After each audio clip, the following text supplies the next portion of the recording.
Here to Burkina Faso, where the military government has made a move that has not only rattled the international humanitarian sector, but also signaled a very bold geopolitical stance in an increasingly tense Sahel region. Now, 8 employees of the Netherlands-based non-profit international NGO, which is the safety organization better known as the INSO, has been arrested on allegations of spying and treason.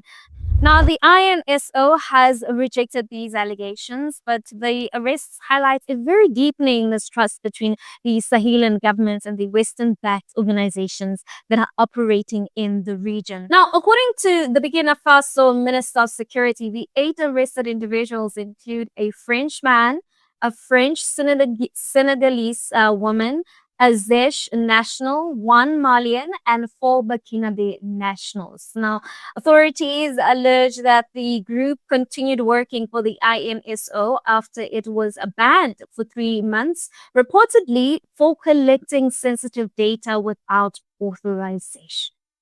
Let's watch. We abide by the local laws, and we try and ensure that we are transparent as possible in the work that we do. None of the information that we actually gather is confidential. A lot of the information that we capture is publicly available. It's based on kind of local sources. It's based on what's there in open source. The junta accused the staff of spying and treason. They received a tip under the so-called Operation Lighthouse that led to the arrest. It's a campaign by the junta urging citizens to denounce anyone seen as a threat. Westerners have become prime targets. The International Safety Organization is a foreign NGO led by foreigners who collected and provided sensitive security informations harmful to national security and the interest of Burkina Faso.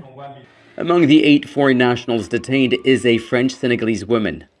Now, the minister told the press that even after the ban came into effect at the end of July, INSO staff continued to conduct activities such as information collection and online meetings, including their company director, who had been previously arrested.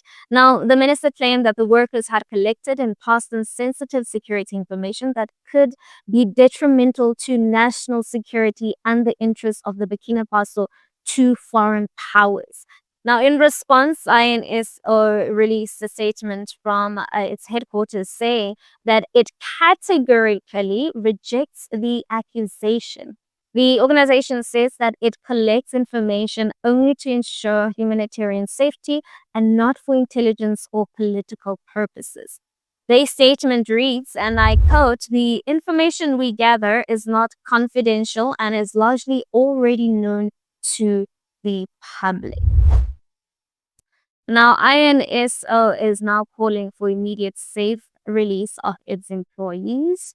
The clash isn't just about one NGO, though. It reflects a much larger geopolitical realignment that is actually happening across the Sahel. I mean, since the September 2022 coup, Burkina Faso's military government has taken a hard turn away from its former colonial power France and the other Western institutions. Alongside Mali, Niger, Burkina Faso, they actually have withdrew from several regional and international organizations. They have formed a new alliance called the Alliance of the Sahel State, and they actually began carving defense cooperation with Western powers in favor of closer ties with Russia. Now, this is the same regional bloc where Niger nationalized a uranium mine run by Orano, which is actually a French nuclear company. And this pattern is quite clear. The Sahel's military governments are asserting their political and economic sovereignty and increasingly actually treating Western organizations, including NGOs, with suspicion. I mean, let's be honest, the Sahel is not a normal operating environment. Burkina Faso, Mali, and Niger are in the midst of a deadly fight against groups linked to the Islamic State. And these groups have captured territory, have staged brutal attacks on the military and civilian targets, and they've actually destabilized entire provinces. The stakes are incredibly high. Governments that already distrust foreign involvement Any external organization collecting data, even humanitarian safety data, can quickly be framed as spying or interference. And the Human Rights Watch and other advocacy groups have previously accused not only these militant groups, but also the national armies and partner forces of atrocities. Now, as we all know, humanitarian organizations often collect detailed information on security threats, roadblocks, and conflict zones to protect their staff and civilians. But from the perspective of a government suspicious of Western actors, this right here is very suspicious. Because for years, African countries have complained, and let's be honest here, that some NGOs operate in a gray zone, which is blurring the lines between humanitarian work and soft power projection. Western NGOs, whether knowingly or not, have sometimes become vehicles for influence and information gathering or policy pressure. And that's why moves like Burkina Faso's arrests, while controversial, don't come from nowhere. They reflect a deep erosion of trust between African governments and the foreign humanitarian actors. And we all know that the African continent has been treated as a playground for foreign interests, whether it's governments, whether it's corporations, or even NGOs themselves. Real humanitarian work is essential, especially in conflict zones where people are displaced and hungry and vulnerable.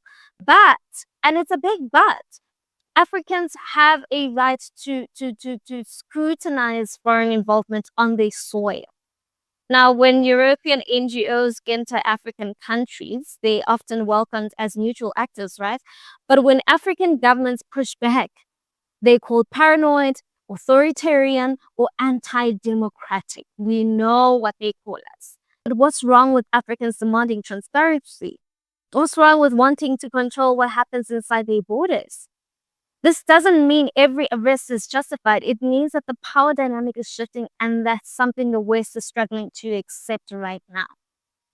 Now, these arrests is happening at a time when Africa is rethinking its relationship with the world. I mean, we've seen resources nationalization in Nigeria, withdrawal from Western-led organizations across the Sahel, and the increasing partnership with non-Western powers, especially Russia, right? I mean, this doesn't mean these governments are flawless or above critique, but it means that they are asserting their agency in ways that challenge decades of Western dominance. I mean, for NGOs, this new reality means operating differently with more respect for national laws, for local partnerships, and for political sensitivities. The 8 arrested INSO sub members are expected to face legal proceedings in Burkina Faso. The government is unlikely to simply back down, especially under growing domestic support for asserting national sovereignty.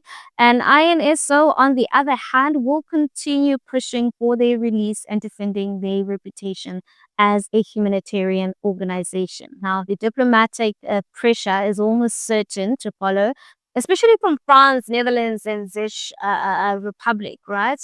But this case could go either way, right? Either escalate into a diplomatic standoff or mark the beginning of new rules of engagement between African governments and Western NGOs. Now, what we are witnessing is more than just an arrest. I do believe that this is part of a continental awakening, a recalibration of power and control over our African soil, because for too long we've been told who we can trust, who can help us, and how we can govern our own affairs. But now African nations are asking their own questions and demanding own answers. Whether this ends in justice, diplomacy, or further tension, one thing is clear though, that the era of unchallenged foreign influence in Africa is ending.